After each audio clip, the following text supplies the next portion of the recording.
Lucy, I'm going to direct this next question to you. So he operates a joint account and it's working for them.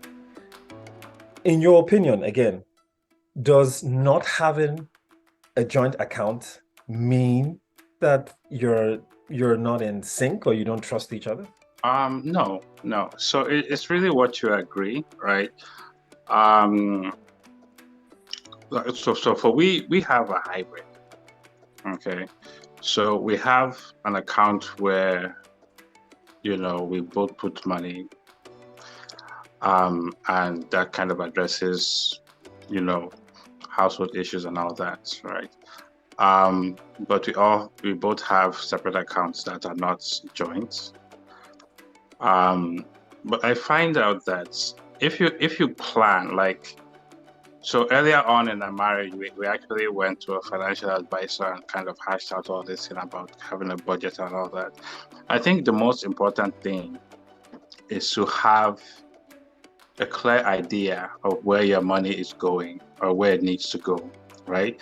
There are some things that are non-negotiable that should always be covered, right? So there should never be something like there's no money for food, or the kids are trying to go to school and they don't know what you did with the money. Those are non-negotiable. Those should have been planned ahead of time. You should know where that money is going. Like whatever money is coming in, whoever is responsible for it, those things should be covered, right? And then there's some things that may be there, may not be there, so they're negotiable, right? And there's some issues that I don't want to know what you're doing with your money. Do whatever you like, right? And I think that um, any adult should have some disposable income that they can use without questioning or permission. I mean, that's my opinion. That I should be able to have some money that I can just do as I like. It doesn't mean that I'm not accountable to anybody, but there's some money that is, hey, this is your money. If you want to buy a Gucci belt, or if you want to buy whatever it is you want to buy, you can buy with it, and no one's going to say why this is because we budgeted that this money is going to, miscellaneous for you, right? But I don't think that you're out of sync. I just think it's how you decide to go. The important thing is you put a system, you run it, and you come back and evaluate, right? I evaluate, is it working? Is it reaching our goals, or has it become a situation where, money is going under the bed in different directions where you say, okay, maybe this is not working. So I think it's a conversation you need to keep on having, to make sure you may choose one method, and it might turn out it might not work out well for you, and you do something else. Oh, What are is it your okay if I thoughts? could just really Oh, quick okay, okay. add one point? Sure, sure. So to Dozier's point, having a system to help evaluate is very important. And I think something that I'm learning now is developing a savings plan, right? So if the budget is dealing with your expenses and reducing your costs, the savings plan is associated with your income, right? And what I feel like a lot of people miss in that component is investing in assets with a cash flow. This can include real estate, preferred stocks that pay dividends or returns. And then there are also savings accounts that get, I know they present it as APY, annual percentage rate per year, but you want to look at what you're making per month, because you could develop a passive income that pays you every month and offsets your monthly costs, right? That's the goal of a savings plan. Another thing I learned is the emergency account, right? I know a lot of financial advisors will say, hey, have 6 to 12 months of your income set aside in case of emergency. What I never realized is that the top investors use that emergency fund to take advantage of opportunities that show up. So you could use your emergency fund to buy that first house or that investment property. You could use your emergency fund to buy something that you feel is like a great deal, right? Or to set up a security or a backup if a deal you set up doesn't go well or falls through. And I think that's another important piece that I'm just learning, and I think I just want to share with your audience. Thanks for that. My next question is a little morbid, and it talks about will. For whatever reason, a lot of guys don't have a will. I don't know, superstition, cultural context. Nobody's planning to die tomorrow. But I mean, speak to that. I don't want to taint your mind. And Goki, I'm going to direct that at you. So obviously, we've talked about this. At this point, I don't have one, but it's not because I don't want to. It's just because it's been that inertia. I just need to get it done. I know you and I, we talked about that later. I think it's important. I think everybody should have one, especially in a system like, America. It's totally important. And, I feel bad even telling that I've not done it, but it's something I've been wanting to do. But to kind of just take something from the previous conversation, from my standpoint, openness, transparency, and trust matters. I think regardless of how you plan, what arrangement you have, I think once you have that level of trust and openness, that's important. Now, for us, all my assets, all my accounts, we have a joint account on everything. And for everything that I have, my spouse, because your 401k, your retirement and all that, you put some other things there. My spouse is the immediate beneficiary. In the case that she's not available, then it goes to my kids. That's for all my assets. It starts with my spouse and then, the kids. And the same for her. For all our assets also, retirement, workplace, stock purchase and all that. Again, I'm the immediate beneficiary, and then if I'm not around, that flows to the kids. How often do you review your financial accounts for the family? As in, what would you recommend would be a good frequency for reviewing your financial accounts with your family to know who's the beneficiary? This has morphed into this IRA is closing, stuff like that. Okay, so I guess is that to me again? Okay. No, anybody can okay. chime in. Well, I automatically get like all those requests like every 3 months. Okay, I don't know about you guys, but every time I get an email. I use Fidelity for a lot of my retirement stuff, and every 3 months they send me an email saying, okay, you need to review this account. Do you still want to keep this beneficiary and all that? So I get them periodically. I know that for my retirement. I know for the stocks. Again, I sometimes e-trade. Ever so often they send me that email to say, okay, please check your information, beneficiary and all that stuff. So I know I get to do all that at least once or twice a year to really review all the financial assets that we have as a family. So I'm sorry I keep on coming back to this, but among us here, who has a will? If you can show by raising up your hands. Okay, so about what about what's this? 40%? 40%. 40%, yeah. And that kind of matched the statistics of well, I have life insurance. Minority gentlemen. Okay. That's great. Life insurance. I was going to say, does anybody have life insurance at least, right? Insurance? All right, life insurance. Okay. Not through the job, additional life insurance. Mm-hmm. Yes. Okay. So I'm guilty, but good. What I will say is I'm learning now. Legal Zoom, a lot of places. Oh, go ahead. Yeah. A lot of places out there. Oh. No, I was going to say whole. So I'm learning about whole life insurance versus term, right? Because I have the term life insurance for like the next 20 years, but so I didn't know this. So whole life insurance, you could actually borrow against it, and it's a lower interest rate. And the other thing is you can invest your policy and actually accumulate money faster through a whole term life insurance.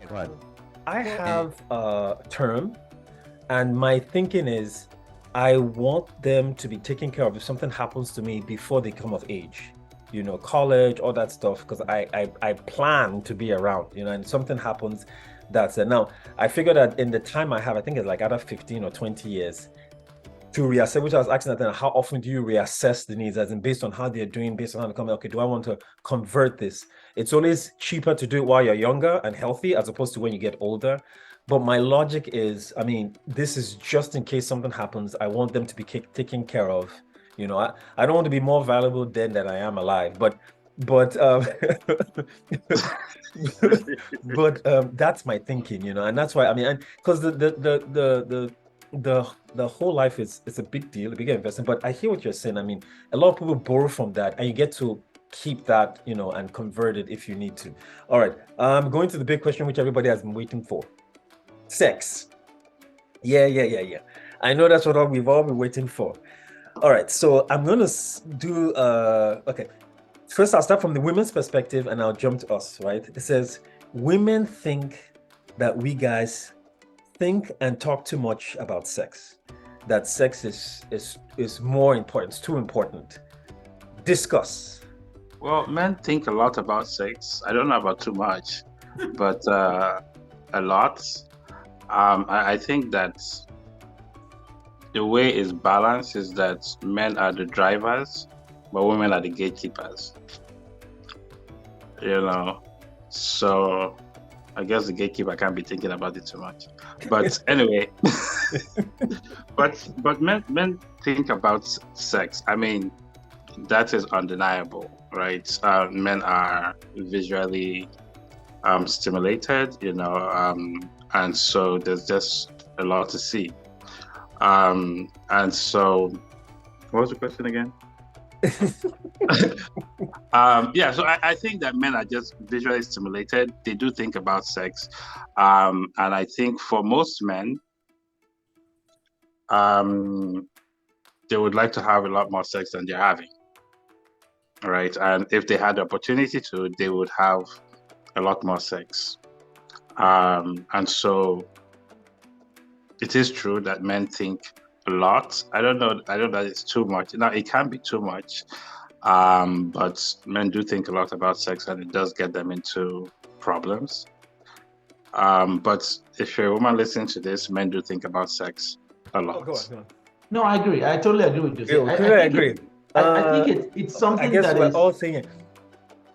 Would you say, like, from a guy's perspective, would you say that getting enough sex is a reflection of how we want to be appreciated? Would you say that that's an indication? So for the ladies, that if you're giving your spouse, your husband, and saying even when it's not convenient, you have headache, and it's showing how much you love the person. Do we need to stray into pornography here, as in? Yeah. That sounds like a trap. It sounds like a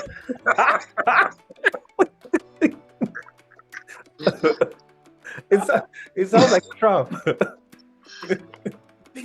I don't think it's necessarily linked to recognition of your effort. Honestly, I think it's just intimacy, and it's essential for every marriage. It brings it close. Okay, intimacy is a very vital and integral part of any marriage. And to this point, men are just like that. The average sex drive of a man is way higher than that of a female. That's normal, you know. So, but I don't know if I necessarily say it in the sense of, okay, I'm going to reward you for your effort. I think it's just something that, you know, again, you know, it should be shared, it should be enjoyed, and also there should be some understanding. I mean, the reality, I love the way Jose put it, that every man would always want more sex. But there's got to also be that acknowledgement that, you know, the woman may not always, your spouse may not always be in that moment where you'll be able to, you know, at that moment. So there's got to be some understanding and grace extended to the woman as well. Let me talk on that. I think for men, we're wired physically. So we're attracted by what we see physically, and for women, it's much more towards their feelings. So, because I think we are more wired we're more driven, like we want it. But I also believe this notion that, you know, ladies like it too, except like we are just more aggressive. You know, we want it all the time. And we tend to be the one initiating it. I think what we're not talking about, especially in a marital relationship, is make-up sex. You know, because make-up sex can be like a setup sometimes, because you had this big fight and you're not in the mood for it. And suddenly you found yourself wanting it by what you see. So you don't know whether whether this is set up or is a way to have a validation just to make sure, to bring back the closeness, like if we're still cool, if everything's still, okay between us. And I remember me and my wife were having this, I think a couple of years ago, this discussion, and she said something that, well, makeup sex doesn't resolve anything, but it hands everything. It's like a nuclear option. Like, okay, instead of you addressing maybe an issue, once you have a makeup sex, it just nukes everything out. And it's just like, why do we have to go back and discuss what happened the day before or hours before after we've gone through the stage? And I know a lot of couples out there going through it. Is the unwritten code or, things we bring up out there and talk about. Then when it comes to sex too, I think it depends on how, it's the attraction that actually led we men to our, wives at first, So we want to keep that going on, and it depends on what's going on in marriage too. Are you rejuvenating a marriage? Because I think it's always essential to find our spouse attractive all the time. And, do you still see your wife the same way that, you saw her the first time, or she's a different person now? Sometimes when I see something, okay, my wife was a babe when I met her. She's a mom now, or she's still a babe. So if we're going out to the movies, I want her to dress a certain way, no handbags. And she'll be like, oh, I can't go anywhere without a bag. I said, I don't want us to go together and you still look like a mommy, Nothing bad in looking like as a mom, but you want to have this collegiate kind of atmosphere of feeling like, okay, we're going out on a date, let's go for a walk, let's go to the park. So I think it bogs down to communication and what you want. Sexual preferences, I think that's another one too. Like, what do you like to do when you're having sex, and what is accommodating to you? Yeah. Jabal, that was a great point about makeup sex, because I think something that might have been missed about arguments is the fact that there is something called flooding, where when people get very upset, their emotions override their logic. And this happens a lot. And a good technique I've learned for flooding is to spend 20 minutes separated and to let myself calm down before I reapproach the conversation. But I think your wife has like a very good point. It's almost like, when you're able to reconcile, right? It nukes all that high tension and emotion, and then you're able to reapproach the argument with like new set of eyes and calmness. Remember, the makeup sex releases all the serotonin and all the good feelings in your body, so you're reapproaching that conversation in your best state. So I think that's like an essential component for not just intimacy, but also making sure that as a barometer, like it's an indication of where the relationship is at. Like, in spite of all the stuff going bad, it's still hot. It's still great. It's still something that we could always do to kind of make up and connect. The last thing I will say is I think a conversation that me and my wife always have is quality versus quantity. And I always like to point out to the study that points out that married men actually have more sex than single men, right? I think media likes to portray sex a certain way, where it's like, oh, if you're single, you have access to a whole bunch of women and you're having sex all the time. And there's very few men who are actually having that kind of access, right? As married men, we're very privileged that, if we want to have sex or we want to be intimate with our wives, we have that passport. We could go into that country anytime, right? Or not anytime, but we have the ticket and we have the passport. Nobody in customs is going to block us, right? And I think that's something that sometimes we take for granted, and we miss that. So just wanted to point that out. All right, I'm going to go to raising kids. Lord have mercy. So with raising kids, I want to add value to that, because this might be our last question, right? So the question on value, so what would you say are the most important values for a man, husband, father? I want to use that one answering this question on raising kids. So, we've seen what's out there mental health, the media, now AI. Had my son do an essay, and he used, I don't know if their version of Chat GPT, and when I read, I'm like, CJ, you didn't write this. He said he gave it some ideas, and it's part of, because the syntax was that, and this is the future they're going to live in. So my question is, what do you guys think about how do you model? I mean, a lot of times our parents said you have to have value, you have to do this, but what are your individual techniques for modeling the values that you want your children to have? Understanding that we can't prepare them 100%. In fact, we can't prepare them anything for the world they're going to face. They're going to live in a world that's vastly different from the one that we grew up in, spiritually, technologically, morally. How do we give them the tools? Just knowing that right at this point in time, talking to them might not be enough. And understand that we have like a window. You guys have got teenagers in the house that are about to leave. You have like a window where you can effect some changes. What are your techniques? What do you do? How do you model? Give us some examples that we can go home with and try and add to our own arsenal. Yeah, I think children don't go by what you say, but they go by what they see. So the best example as role model we can give to our children is the tone of language or languages, in the house. They observe us, based on how we approach things, how we, talk to them, how we advise them. Having two teenagers now, they're not human beings, from time, but now they have their own opinions. They think they know more than you. And they're into so many things going on out there, like music. I remember 3-4 years ago, it almost created a conflict because lots of teenagers today love Drake, excuse me, the rapper.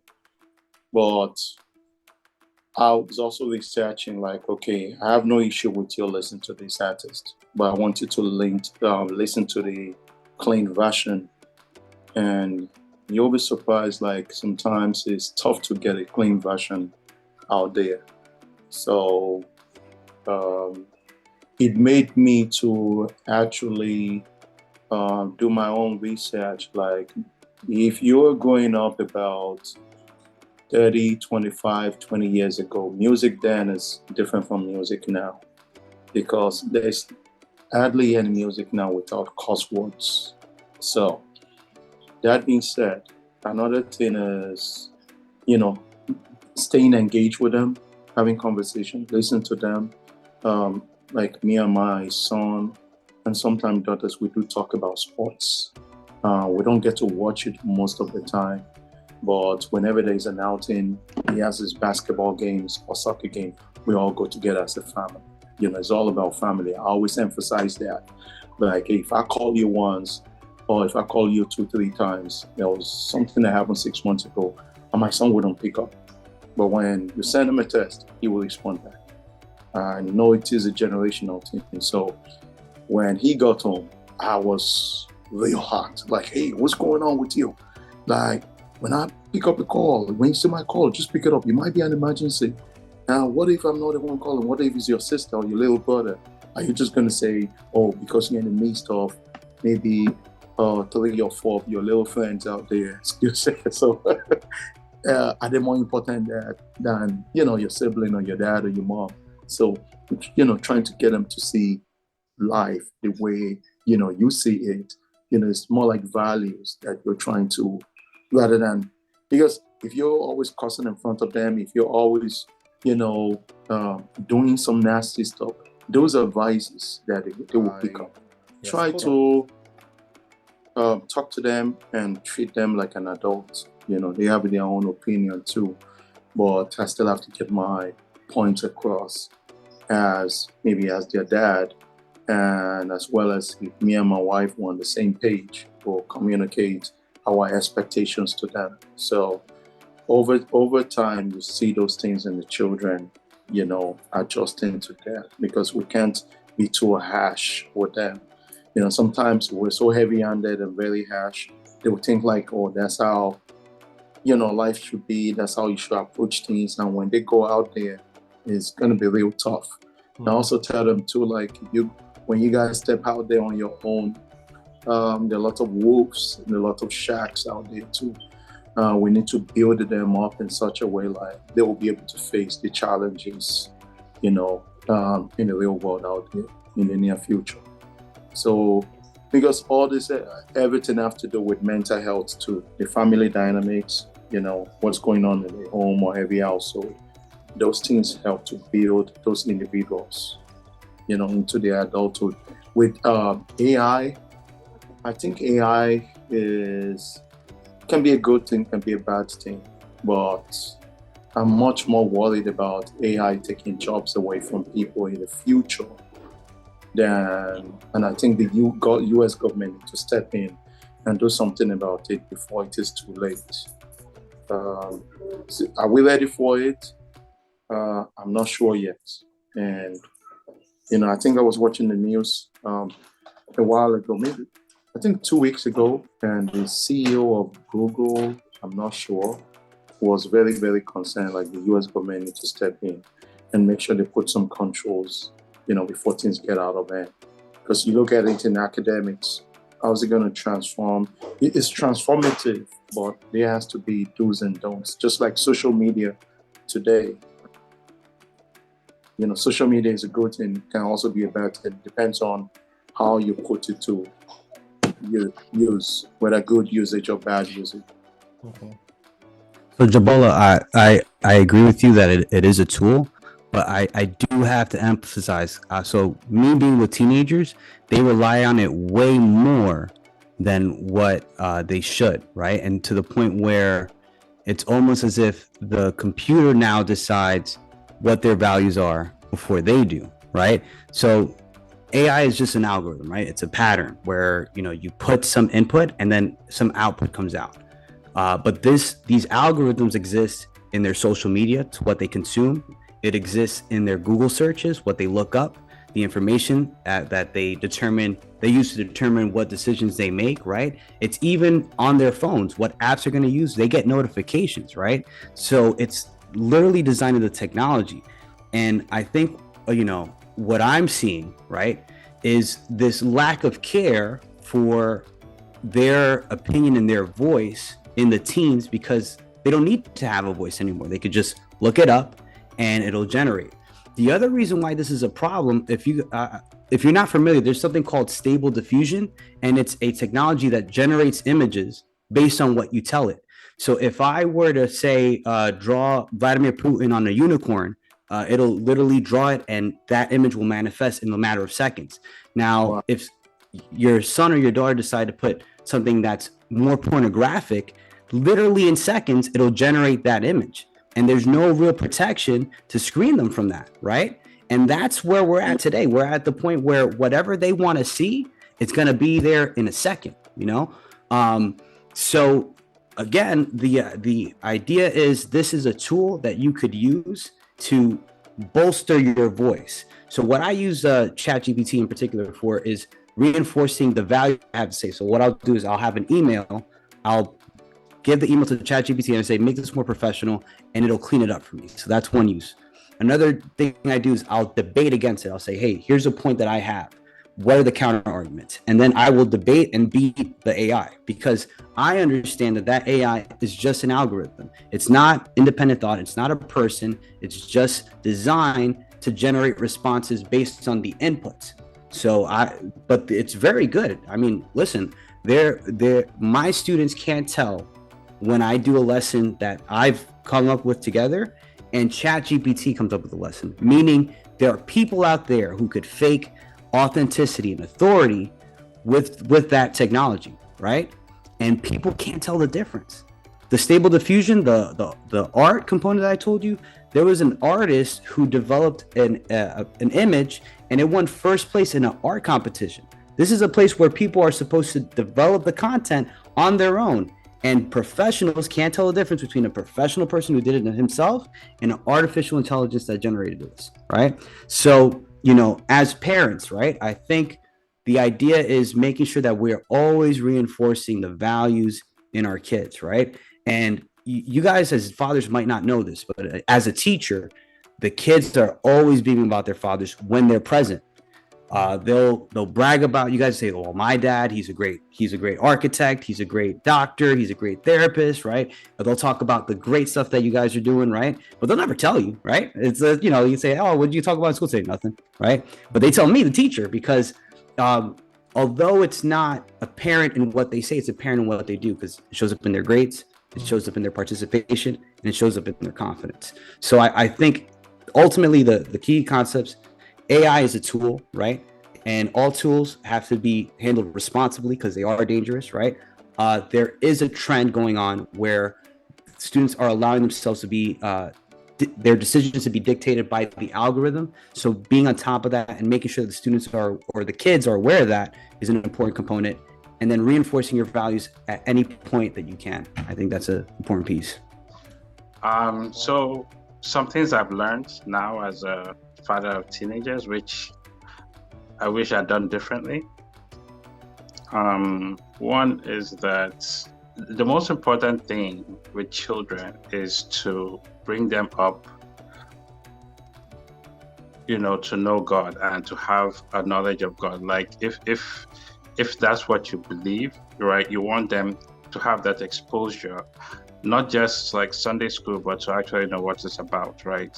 It's important that your children at some point in their lives have a personal revelation or a personal encounter with God, right? 2, be intentional and aggressive about passing your values, okay? You do that with your lifestyle, right? So many times that's difficult because sometimes our lifestyles don't match our values, right? But you do it with your lifestyle. You try and incorporate it in conversation, but you also need to do it intentionally. Like sit down and let's have this and talk about issues, right? Do that frequently and regularly, right? Because the people who are telling them the other things are doing it extremely frequently. Like the push on social media to send alternative ideas to your children is unbelievable, right? It's constant, relentless, right? So be intentional, right, about teaching about your values. I remember the Pope said something that really struck me. I think they asked him to give advice or something like that, and what he said was like, teach your children to say please and thank you. Very, very, I thought about that. I was like, that will solve a lot of problems right there, right? So be intentional about that. 3, they listen to you and they hear you, even though they pretend they don't. All right. So because, at some point you feel like, this child doesn't want to hear anything I have to say, I'll just, keep on saying it. Keep on saying, don't relent. This whole idea that if you talk to somebody, their mental health will be, is not true, right? So keep on saying it because they listen to you. They hear you, right? And they might not agree. They might pretend that, what are you talking about? But they'll hear you, right? And these are seeds that, you can plant in their hearts that will harvest as you grow up later. And finally, for this, take time to be part of their lives, right? Take time to be part of their lives. I have a really, really busy schedule, and we'll just come back and we just kind of joke around and all that. But you need to be intentional, find out what's going on, take out time, go for a walk, so that they're comfortable talking to you. Okay, enough of the lecture. Now for AI. So my views about AI are a bit different, right? I think that AI is here to stay, right? Is it going to take jobs? Absolutely, right? Absolutely going to decimate the workforce. But it's a force for good and a force for evil, right? I think that children now, not just children, all of you, right, need to learn how to use AI, right? because the jobs are going to be in how to direct AI, right? Analysts, all that stuff, coding is going to be done by AI, right? But it's people who know how to prompt it to do that who are going to remain, right? So it's something that you should start paying attention to, because in 10 years, many of the things you do now will be done by AI, majority of them, right? The danger of AI is, it's becoming self-aware, and that is not a non-zero possibility, right? And that's kind of what they want to put, checks and balances in place, so that at some point you can turn off the AI physically, right? But Google Bard did become self-aware, even though they tried to hide it. But it did start making its own decisions, and they had to chop some things down. So it's a real threat. But there's something I came across the other day called one AI that you can go to God mode, and you can go and tell it how you're feeling, your problems, and it will give you a letter from God. Meaning that to tell you what to do, to give you scriptures, how to address stuff and all that kind of stuff. And so, it can be used for good and it can be used for bad. I mean, there are just so many things that are going to change with AI, right? The children are going to learn it. In the next 5 years, we will have to have AI that can detect AI. I mean, they have them now, but they need better ones, because children will not be writing essays like, you don't have to write a paper. Right now, you don't have to write a paper. You just tell that. You don't have to build a website. All that's HTML code. You don't need all that. You just go tell the AI, this is what I want the website for. This is what I need it to do, and go and drink coffee and come back, and your website is complete. So there's just so much that AI can do, right? That if you sit this one out, you'll be irrelevant in a few years, right? So something to pay attention to. At least for now, many of the AIs won't put out pornographic content, right? So they get kept for those. But you can be sure that sooner or later, there's going to have cracked AI or hacked AI that can do anything, right? So just, keep on just, it's something that you should pay attention to. Don't say it's the newfangled thing for the kids. So just pay attention to it. And finally, raising kids has been probably my primary stress for the last 2 years. That is just what stresses me out. But there's something that somebody said, that, these kids are meant for such a time as this, right? Don't be afraid that there's so much evil in the world that it will corrupt your kids, right? Because the Bible says that where darkness increase, light increase more, right? And there's more light and there's more grace on your kids in your lives to navigate this darkness, right? So it's not like, oh, I wish for the good old days, the 1980s, where the songs were clean, those days are gone, right? But there's grace for now, right? There's grace for your kids. Your kids are meant for this time, right? They're meant to shine as light in this time, right? And you just need to stand and make sure that the devil won't get your kids, right? Look, there's so much more you're exposed to that you don't know, right? So you can't monitor everything, you can't be there, but you can do what you do, and you can just believe God and just trust God over them, that they will come out as a light, that they will make it through, that it doesn't matter what you're seeing now, right? That God is able to keep them, encapsulate them from the darkness and cause them to be, whatever he wants them to be. So it's real quick. So my kids asked me who Satan was yesterday. And they were just asking like general question, what does he look like? Is he big? Is he small? Is he scary? And ultimately, what ended up happening was they asked, well, why did God make him then? And why did God make us?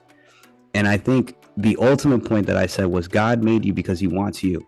He wants a connection with you. He needs Joseph. He needs, that's my middle son's name. And he wants to have a relationship with you.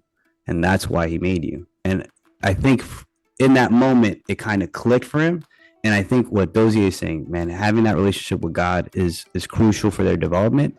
And like he said, as the darkness rises, God rises above that as well. So that's it. Thanks so much for these guys coming over. Loads of buckets of good stuff. And there's something here for everyone. I was encouraged, frightened, also encouraged. But from our couch to yours, thanks for tuning in, and let's be models for our kids and see them through this. Thanks so much for your time.